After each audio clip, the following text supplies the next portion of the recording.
Olá, tudo bem? A palavra de Deus assim, Amós 8:11. Eis que vem dias, diz o Senhor Deus, em que enviarei fome sobre a terra, não de pão, nem sede de água, mas de ouvir as palavras do Senhor. Como esse dia ainda não chegou, vamos continuar ouvindo as palavras do Senhor. Vamos orar? Grande Deus, nos abençoe, espero a tua palavra, nos dê sabedoria, livra-nos do mal, em nome de Jesus. Amém. O título do nosso estudo de hoje é Confiança somente em Cristo. A palavra de Deus diz assim lá em Gênesis 12, verso 3. Deus chegou a Abrão e falou: Abençoarei os que te abençoarem e amaldiçoarei os que te amaldiçoarem. Em ti serão benditas todas as famílias da terra. Então, através da descendência de Abraão, Deus iria abençoar todas as famílias da terra. Primeiro passo, ter um filho. Só que Abraão, ou Abraão ainda nesse momento, né? Ele não esperou. Ele acabou tendo um relacionamento com uma serva e nasceu um filho por nome Ismael. Deus então, em consequência a esse ato de Abraão, o pai da fé que não teve fé nesse momento, Deus estabeleceu com Abraão e a sua descendência uma aliança. Esta é a minha aliança que guardareis entre mim e vós e a tua descendência. Todo macho entre vós será circuncidado. O incircunciso, essa vida será eliminada do seu povo. Quebrou a minha aliança. Então, a partir daquele momento, a orientação era: todo menino, ao nascer, oitavo dia deve ser circuncidado. Mas tudo isso apontava para um descendente de Abraão que iria abençoar a todas as famílias. Esse não foi Ismael, não foi Isaac, mas tem um descendente de Abraão que abençoou a todas as famílias. Ele é Cristo. Então, a partir de Cristo, não há mais essa exigência. Gálatas 3, Paulo escreve: Ora, as promessas foram feitas a Abraão e ao seu descendente. Não dize aos descendentes, como se falando de muitos, porém como de um só, e ao teu descendente, que é Cristo. Então, até Cristo há necessidade da circuncisão. Mas, ainda nos dias de Paulo, ou seja, posterior a Cristo, existia entre o povo de Deus pessoas que orientavam as pessoas a continuar na prática da circuncisão. E diziam: se não há circuncisão, não há salvação. Então, eles orientavam que a salvação era pelas obras. Uma das obras, circuncisão. Paulo os identifica dessa forma: acautelai-vos dos cães, acautelai-vos dos maus obreiros, acautelai-vos da falsa circuncisão.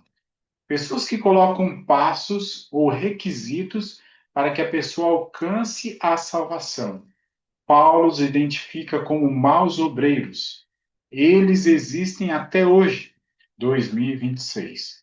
Eles ensinam uma falsa circuncisão. Paulo volta a falar sobre eles e, capítulo 3, verso 18, ele diz: Pois muitos andam entre vós. Então, eles não estão fora da igreja, eles estão dentro da igreja, dos quais repetidas vezes eu vos dizia, agora vos digo, até chorando, que são inimigos da cruz de Cristo. Estão ensinando salvação pelas obras. Quando a pessoa faz isso, ela é uma inimiga da cruz de Cristo. Porque o que Cristo pagou na cruz foi suficiente. Eu não preciso praticar algo para alcançar a salvação. Diferente disso, a Bíblia ensina a salvação para boas obras, não pelas boas obras. Então, Efésios 2: Porque pela graça sois salvos mediante a fé, e isto não vem de vós, é dom de Deus, não de obras, para que ninguém se glorie, pois somos feitura dele, criados em Cristo Jesus para boas obras, as quais Deus de antemão preparou para que andássemos nelas. Percebe? Deus orientando de que a salvação é para boas obras. Você está tão feliz por ter encontrado a Cristo, por entender que Ele faz de tudo pela sua salvação, que tudo que Cristo diz, você faz. É gratidão para boas obras.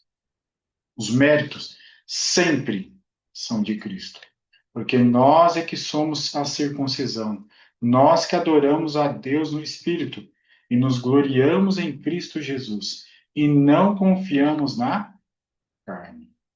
E vos revestistes do novo homem, que se refaz para o pleno conhecimento, segundo a imagem daquele que o criou, no qual não pode haver grego nem judeu, circuncisão nem incircuncisão, bárbaro, cita, escravo, livre, porque Cristo é tudo em todos. Lembra? A circuncisão veio quando o pai da fé não teve fé. Então, como uma marca, Deus instituiu a aliança da circuncisão, até que viesse o descendente, que iria abençoar todas as famílias da terra.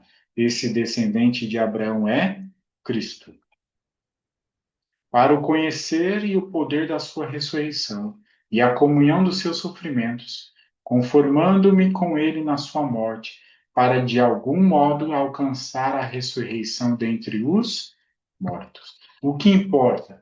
Conhecer a Cristo e o aceitar como Salvador e Senhor. Jesus diz, né, em João capítulo 5, examinai as Escrituras, porque julgais ter nelas a vida eterna, e são elas mesmas que testificam de mim. Mas olha o que está acontecendo nos dias de Jesus.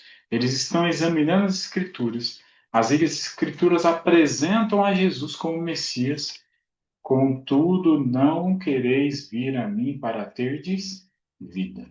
Pessoas com a Bíblia na mão, mas não aceitando Jesus como Salvador e Senhor. Muitos só querem o Salvador, né? Mas não querem o Senhor. Devemos aceitar Salvador e Senhor. Que diremos, pois? É a lei pecado? De modo nenhum.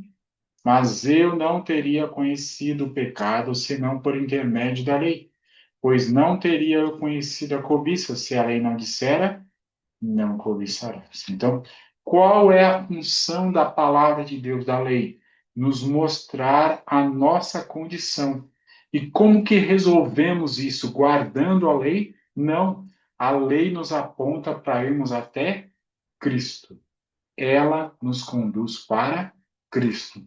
E Cristo nos diz: segui a orientação da palavra e você será feliz. Salvação para boas obras. Melhor é buscar refúgio no Senhor do que confiar no homem. Melhor é buscar refúgio no Senhor do que confiar em príncipes. Então, Paulo diz: prossigo para o alvo, para o prêmio da soberana vocação de Deus em Cristo Jesus. Paulo não está em busca de superar os outros. Paulo está em busca de uma superação pessoal. Prossigo para o alvo. Aquele que deseja construir um caráter forte e harmônico e ser um cristão bem equilibrado, deve dar tudo a Cristo e fazer tudo por ele, pois o Redentor não aceitará um serviço dividido. Precisa aprender diariamente o que significa entregar o próprio eu. Precisa estudar a palavra de Deus, aprendendo o seu significado e obedecendo aos seus preceitos. Devemos fazer tudo por ele. Os últimos raios da luz misericordiosa, a última mensagem de graça a ser dada ao mundo, é uma revelação do caráter e do amor divino.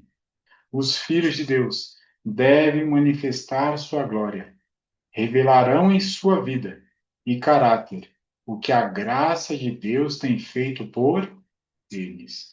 Em resposta à salvação, em resposta à graça de Deus, salvação para boas obras, não pelas boas obras. Que esse seja o meu e o seu desejo, refletir de maneira plena a vida e o caráter de Cristo em nós. Vamos orar? Grande Deus, agradecemos pela tua palavra, pela orientação clara que aqui encontramos. Ajuda-nos a correspondermos o que o Senhor já tem feito e continuará fazendo por nós, iluminando as pessoas que estão ao nosso contato, como assim diz o Senhor. Oramos em nome de Jesus. Amém.